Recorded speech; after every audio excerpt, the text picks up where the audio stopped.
ஓம் நம சிவாய வாழ்க. திரு அண்ணாமலையாரை போற்றி. ஓம் குரு வாழ்க. வணக்கம். அனைத்து ஆன்மீக அன்பர்கள் அனைவருக்கும் இந்த சிவடியின் சிவகுருஜி சிவராஜனின் அன்பு கலந்த வணக்கங்கள். நம்ம தொடர்ச்சியாக மாத பலன்கள் பார்த்து வரோம். அந்த வகையில் நம்ம இன்றைக்கி பார்க்கக்கூடிய ராசி துலா ராசி. ஆகஸ்ட் மாதத்துடைய பலனை நம்ம துலா ராசிக்கு பார்க்க இருக்கோம். சரிங்களா? பொதுவாக எல்லா ராசிக்குமே பார்த்திங்கன்னா இந்த ஆகஸ்ட் மாதத்தில் கிரகங்கள் சிறந்த பலனை செய்யிருக்கு. ஒவ்வொரு ராசிக்கும் தனிப்பட்ட முறையில் எப்படியெல்லாம் வாழ்க்கையில் முன்னேறலாம் அப்படிங்கிற விஷயத்தையும் நம்ம இந்த வீடியோவில் பார்க்க போகிறோம். அதுக்கு முன்னாடி நம்முடைய சேனலை பார்த்திங்கன்னா சப்ஸ்கிரைப் பண்ணிக்கங்க, ஷேர் பண்ணுங்கள், ஆளுகிற ஆப்ஷனை கிளிக் பண்ணிக்கோங்க. ஏன்னா நம்ம கடைசியில் லக்கண பலனும் நட்சத்திர பலனும் போட இருக்கோம். அதை நீங்கள் ஸ்கிப் பண்ணால் பார்த்தீங்கன்னா தான் உங்களுக்கு முழு பலனும் நமக்கு தெரிஞ்சுக்கலாம், பரிகாரமும் சொல்ல இருக்கோம். சரிங்களா? வாங்க நம்ம இப்போ துலா ராசிக்கு பார்ப்போம். இப்போ பொதுவாக அந்த துலா ராசிக்கு ஆகஸ்ட் மாத கிரகங்களை பார்த்திங்கன்னா அவங்க துலா ராசிக்கு 6ஆம் வீட்டில் பார்த்திங்கன்னா ராகு பகவான் இருக்கார். 5ல் சனி வக்ரமாக இருக்கார். அதே போல் 8ஆம் பாவத்தில் குருவும் செவ்வாய் இருக்காங்க. அதே 10ல் புதன் சூரியன் இருக்காங்க. 11ல் ராசின சுக்கிரன் இருக்கார். 12ல் கேது இருக்கார். இந்த கிரகங்கள் இப்போ பொதுவாக கோல் சாரத்தை எடுத்துக்கும் போது அவருடைய நட்சத்திர சாரத்தையும் பார்த்துக்கணும். கிரகங்கள் எந்த நட்சத்திர சாரமாக இருக்காங்க, எந்த நட்சத்திர காலில் நிற்கிறாங்க பார்க்கணும். ஏன்னா அவங்க சொல்கிற இதை தான் கட்டுப்பட்டு தான் இந்த கிரகங்கள் வேலை செய்யும். அப்போது நம்முடைய ராசினன் மூலம் பார்ப்போம். ராசினன் சுக்கிர பகவான் என்ன பண்ணுறார்? சிம்மத்தில் இருக்கார். உத்திரம் சூரியனுடைய காலில் இருக்கார். அப்போ அந்த சூரியன் என்ன சொல்கிறார் அப்படின்னு பார்த்தீங்கன்னா 10ஆம் பாவத்தில் புதனோடு இருக்கார். அப்போது தொழில் விஷயமாக இருந்து வந்த அரசு சார்ந்த பிரச்சனை கண்டிப்பாக தீரும். தொழிலில் நீங்கள் என்ன பண்ண போகிறீங்கன்னா புதிதாக ஒரு பிரான்ச் ஆரம்பிக்கிறதோ இல்லை புதிதாக ஒரு பிஸ்னஸ் தொடங்குறதோ இந்த மாதிரி எண்ணங்கள் தோணும். அது கண்டிப்பாக செய்வீங்க. அக்கௌண்ட் சம்மந்தப்பட்டதாக இருக்கலாம், அரசு டெண்டராக இருக்கலாம், அரசு சம்மந்த லோனாக இருக்கலாம், இல்லை குழந்தைகள் சார்ந்து அரசுக்கு நீங்கள் ஏதோ ஒரு அப்ளை பண்ணியிருக்கலாம், அரசாங்க சலுகை எதிர்பார்க்கலாம். இதெல்லாம் உங்களுக்கு கைகூடி வரும். அதுவும் 10ல் சூரியன் புதன் சேர்க்கை, இது புத ஆதித்ய யோகம்னு சொல்லுவோம். இப்போ 10ஆம் பாவத்தில் இருக்கிறதுனால கண்டிப்பாக உங்களுக்கு என்ன ஆகும்? கல்வி பிரச்சனை, கல்வியில் இருந்து படிச்சுட்டு இருக்க உங்கள் பிள்ளைங்களுக்கு வேலை வாய்ப்பு கிடைக்கும். சரியா? அதே படிச்சுட்டு இருக்காங்கன்னா தேர்ச்சி ஆயிடுவாங்க. படிப்புக்காக வெளிநாடு வெளியூர் வரக்கூடிய சூழ்நிலை ஏற்படும். சரிங்களா? அப்போ 10ல் சூரிய புதன் ஆதித்யங்கிறது அப்போ தொழிலில் என்ன பண்ணுவீங்க? புதிதாக உங்களுக்கு சிந்தனைகள் தோன்றும். சரிங்களா? அப்போ புதிதாக எப்படி தொழிலை மேம்படுத்தலாம் அப்படிங்கிற ஒரு எண்ணங்கள் அதை உங்களுக்கு நீங்கள் சக்ஸஸாக முடியக்கூடிய வாய்ப்புகள் இந்த மாதம் இருக்குது. அதுலேயும் பார்த்தீங்கன்னா உங்களுக்கு 6ல் ராகு இருக்கிறார். ராகு வாங்கியிருக்கிறது உத்தர சனீஸ்வரம் வாங்கியிருக்கிறார். நம்ம கண்டிப்பாக ராகு பகவான் சனி ராகுங்கிறது நல்ல நல்ல ஒரு இணைப்பு. கண்டிப்பாக தொழில் போட்டிகள் இருக்காதுங்க. தொழிலில் கொடிக்கட்டி பரப்பிங்க. தொழில் சார்ந்து உங்களுக்கு முன்பின் தெரியாதவங்க உதவி செய்யக்கூடிய வாய்ப்புகள் அதிகம். அதுவும் 8ல் பார்த்தீங்கன்னா குரு செவ்வாய் மங்கள யோகம். குரு செவ்வாய் சேர்க்கை குரு மங்கள யோகம்னு சொல்லுவோம். 8ஆம் பாவம். அதாவது திடீர்னு ஒரு பண வரவு, திடீர் அதிர்ஷ்டம், திடீர் லாபம், திடீர் லாட்ரி யோகம் இதெல்லாம் கண்டிப்பாக உண்டு. அது 8ல் குரு இருக்கிறார். 11ல் சுக்கிரன் இருக்கார். சொல்லவே வேண்டாம். கண்டிப்பாக நீங்கள் லாட்ரி வாங்கலாம். திடீர்னு ஒரு யோக அமைப்பு உங்களுக்கு கண்டிப்பாக உண்டு. அது மண்ணை சார்ந்து இருக்கலாம், பணங்காசு விஷயமாக இருக்கலாம், குழந்தைகள் சார்ந்து இருக்கலாம். சரிங்களா? அதே போல் கல்வி நிலையங்களில் படிச்சுட்டு இருக்காங்க, கல்வி நிலையில் வேலை பார்க்குறீங்க அப்படின்னா திடீர்னு பதவி உயர்வு தான். திடீர் அதிர்ஷ்டம், திடீர் லாபம்னு சொல்லக்கூடியது. திடீர்னு பதவி உயர்வு கிடைக்கிறது. இந்த மாதிரி விஷயங்கள் உங்களுக்கு கண்டிப்பாக இருக்கும். அதே போல் வெளிநாட்டில் இருக்கவங்களுக்கு பதவி உயர்வு ப்ரொமோஷன் எல்லாம் உண்டுங்க. அதே போல் அரசு சார்ந்ததில் வேலை பார்க்கக்கூடியவங்களுக்கும் அதே மாதிரி தான். ஏன்னா ராசி அதிபதியே சுக்கிரன் சிம்மம் ஏறார். கண்டிப்பாக அரசு சார்ந்த விஷயத்தில் ஆதாயத்தை பெறுவீங்க.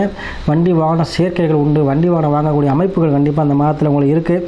அதே போல் இந்த ஆகஸ்ட் மாதத்தை பொறுத்த வரைக்கும் உங்களுக்கு வாழ்க்கையில் லாபத்தை உண்டாக்கும். அதாவது மறுமணம் சார்ந்த விஷயங்கள், யாரெல்லாம் கல்யாணம் ஆகி பிரச்சனை அரைஞ்சு சாமி நான் டைவர்ஸ் வாங்கிட்டேன், டைவர்ஸ் கிடைக்குமா அப்படிங்கிறவங்களுக்கு கண்டிப்பாக மறுமணம் சார்ந்த விஷயங்கள் நிறையா நடைபெறும்.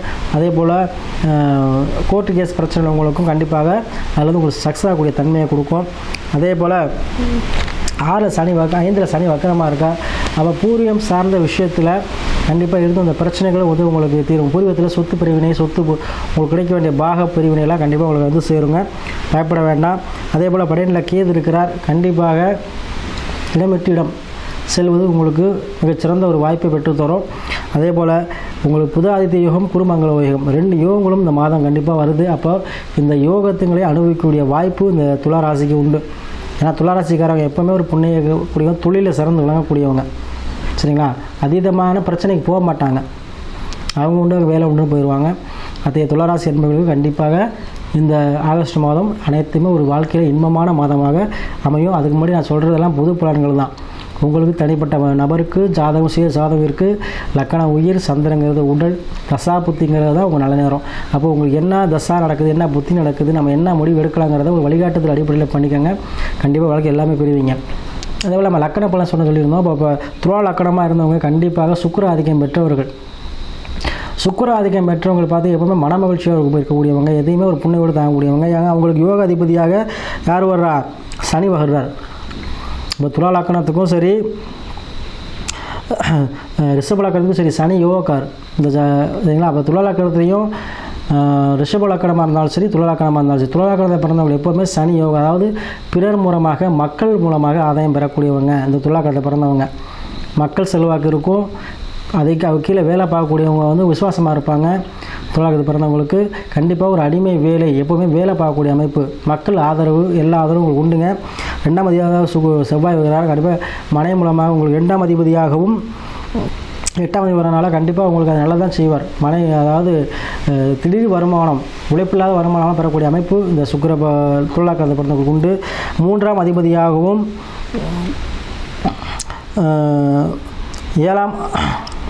6ஆம் அதிபதியாகவும் குரு வர்றார். சரிங்களா? அதனால் இந்த துலாக்கணிப்பு கடன் வாங்கக்கூடாது, அதிகமாக கடன் வாங்கக்கூடாது.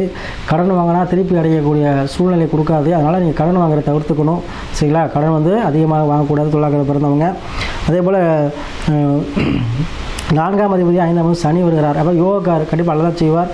இப்போவும் நல்லா தான் செய்ய போகிறார். வக்கரமாக இருந்தாலும் உங்களுக்கு யோகக்கார், இப்போ யோகத்தை தான் செய்வார். கண்டிப்பாக இந்த 4, அதாவது வீடு சம்மந்தப்பட்ட வேலை நடக்கும். அதே போல் பூர்வீகத்தில் வீடு கட்டுறதோ வீடு இந்த மாதிரி விஷயங்கள் நடக்கும், ஒன்றும் பயப்பட வேண்டாம்.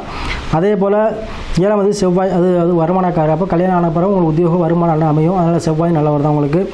8ஆம் அதிபதியாக சுக்கிரன் வருகிறார். ராசிநாதன் இப்போ செட்டாகனா உங்களால் நீங்கள் கண்டிப்பாக திடீர் லாபம், திடீர் கஷ்டம் கண்டிப்பாக உங்களுக்கு உண்டுங்க. நீங்கள் லாட்ரி, இந்த மாதிரி ஷேர் மார்க்கெட், இந்த மாதிரி விஷயங்கள் நீங்கள் செய்யலாம். அதே போல் லைஃப் இன்சூரன்ஸ் பாலிசி, இதெல்லாம் நீங்கள் ஏஜெண்டாக இருக்கலாம். இந்த மாதிரி விஷயங்கள், அதாவது திடீர் லக்குன்னு சொல்ல முடியாது, உங்களுக்கு துலாக்கு எப்பவுமே உண்டுங்க. அதே போல் 30ஆம் அதிபதியாகவும் 12ஆம் அதிபதி புதன் வருகிறார்.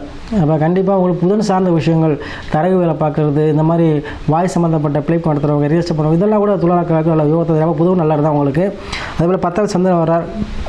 கடல் தாண்டி பிரயாணம், வெளியூர் வெளிநாடு போகிறது, இந்த அமைப்பெல்லாம் உங்களுக்கு நல்லது தான் செய்வார். அப்போ கண்டிப்பாக உங்களுக்கு இந்த மாதத்தில் நீங்கள் வெளிநாடு வெளியூர் போனாலும் கண்டிப்பாக நீங்கள் போகலாங்க. அதே போல் 15ஆம் அதிபதியாக சூரிய பாதகாதிபதியாக வந்தாலும் கூட உங்கள் சூரியன் நல்லா தான் செய்வார். சில சிவ வழிபாடு செய்வது கண்டிப்பாக உங்களுக்கு அதீத லாபத்தை கொடுக்கும். 11ஆம் சுபர்கள் அரசாங்கம் மூலம், அரசு மூலமாக உங்களுக்கு கண்டிப்பாக ஆதாயம் இருக்குது. அதே போல் 12 புதன் வருகிறார். இப்போ 12ஆம் அது உங்களுக்கு அயனா போகனா சுகத்துக்கு எதுவுமே உங்களுக்கு பஞ்சம் வராதுங்க. தாம்பத்திய பாக்கியமெல்லாம் உங்களுக்கு கண்டிப்பாக உண்டு. குழந்தை பாக்கியமும் கண்டிப்பாக உண்டு உங்களுக்கு. சரிங்களா? அதே போல் இந்த துலா ராசியில் பார்த்தீங்கன்னா நட்சத்திர பலன் நம்ம பார்க்க போகிறோம். துலா ராசியில் பார்த்தீங்கன்னா சித்திரை 2, 3 அது 2 பாதங்கள், சுவாதி 4 பாதம், விசாகம், சரிங்களா? விசாகம் 3 பாதங்கள், சரிங்களா? 2 பாதங்கள், விசாகம் 3 பாதங்கள் இருக்கும். அப்போ மொத்தம் அதில் 9 பாதங்கள், 3 நட்சத்திரம் வரும். சரிங்களா? அப்போ சித்திரை, சுவாதி, விசாகம். சித்திரையில் பிறந்தவங்க செவ்வாய் ஆதிக்கம் பெற்றவர்கள் கண்டிப்பாக உங்களுக்கு இந்த 8 காலம் கண்டிப்பாக மண்மனை சார்ந்த யோகங்கள் உண்டு. நீங்கள் முருகப்பெருமான வழிபாடு செய்யுங்க. அதே போல் சுவாதி ராகு சாரம் பெற்றவர்கள், ராகு உங்களுக்கு 6ல் தான் இருக்கிறார். கண்டிப்பாக அருமையான வாய்ப்பு உங்களுக்கு. அதாவது ராகு சாரம் பெற்றவர்கள் காளி வழிபாடு செய்ய நல்லது. உங்களுக்கு வெளிநாடு, வெளியூர், வெளிமாநிலம் செல்லக்கூடிய அமைப்பு, அதே போல் எதிரிகளுடைய அமைப்பு, பிறர் உண்மையிலே தெரியாத உங்களுக்கு முன்பின் தெரியாதவர்கள் உங்களுக்கு ஆதாயம் கிடைக்கும். இதெல்லாம் சுவாதி நட்சத்திரக்காரங்க. சுவாதி நட்சத்திரம் எப்போவுமே ஒரு தனிச்சிறப்பு மிக்கவர்கள், உடல்நிலையில் ஆரோக்கியம் பெறக்கூடியவர்கள். அவங்களுக்கு எப்போவுமே ராகு சம்மந்தப்பட்ட விஷயங்கள், அதாவது வருமானம் சார்ந்த விஷயங்கள் நல்லாவே வரும். சரியா? அதே போல் நீங்கள் மகா காளியை வழிபாடு செய்யுங்க. அதே போல் விசாரத்தில் பார்த்திங்கன்னா முருக நட்சத்திரம், குருசாரம். பொதுவாக அந்த விசாரத்தில் பிறந்தவங்களுக்கு ஒரு என்னென்னா 2 திருமணம் அப்படிங்கிற வாய்ப்புகள் வரும். விசாரத்தில் வயது மூத நட்சத்திரம் சொல்லுவாங்க. சில பேர் வயது அதிகமாக உள்ள பெண்ணோட திருமணம் பண்ணியிருப்பீங்க விசாரணத்தில் பிறந்தவங்க. சரிங்களா? அப்போது இந்த விசாரணத்துக்காரவங்க குரு பகவானை, அதாவது முருகப்பெருமான வழிபாடு செய்யுங்க. சரியா? ஏன்னா முருகப்பெருமான் விசாரணை தான் அவதரிச்சார். அதனால் கண்டிப்பாக முருக வழிபாடு உங்களுக்கு அனைத்துலேயுமே நல்ல செல்வ வளத்தை கொடுக்கும். சரி, அதனால் முருக வழிபாடு உங்களுக்கு சிறந்தது. இப்போ நம்ம நட்சத்திர பலன் சொல்கிற பார்த்திங்கன்னா ஒரு 100க்கு 5% தான். நம்ம எலாபரேட்டாக போடுவோம். ஒவ்வொரு நட்சத்திரம் ஒவ்வொரு பாதத்துக்கும் ஒவ்வொரு தெய்வங்கள் இருக்குது. அதே போல் ஒவ்வொரு நட்சத்திரத்துக்கும் பலன்கள் மாறி வரும். சரிங்களா? ஒவ்வொரு பாதம் 4 பாதம் ஒரு நட்சத்திரத்துக்கு ஒவ்வொரு பாதமும் இருக்குது. அது உடைந்த நட்சத்திரங்கள் அப்படிங்கிறது இருக்குது. ஆனால் எல்லா விஷயத்தையும் பேசி நான் ஒரு வீடியோ போடுறேன் உங்களுக்கு. இது வந்து இப்போதைக்கு இந்த மாதத்துக்குரிய பொது பலன்களில் 4 பாதம் இருந்தாலும் ஒரு நட்சத்திரம் கருதி பலன் சொல்கிறோம். இதுவே உங்களுக்கு இந்த மாதத்துக்கு நான் கரெக்டான இந்த பலனை செய்யும். ஸோ நான் சொன்ன பரிகாரத்தை செய்யுங்க. கண்டிப்பாக உங்களுக்கு வாழ்க்கையில் அனைத்து வெற்றியும் கொடுக்கும். அதே போல் நமக்கு நிறைய பேர் அனைத்து ராசிக்காரமே நம்ம ஜாதகம் அனுப்பி ரொம்ப ஆதரவு கொடுக்குறீங்க. அனைத்து ராசி என்பவர்களுக்கும் நன்றியை சொல்லி இந்த ஆகஸ்ட் மாதம் இந்த துளராசி என்பவர்கள் வாழ்க்கையில் அனைத்து ஏற்றங்களையும் தரும் அப்படின்னு சொல்லி கண்டிப்பாக நான் சொன்ன பரிகாரங்களையும் தெய்வங்கள் வழிபாடு செய்யுங்க. கண்டிப்பாக வாழ்க்கையில் முன்னேறுவீங்க.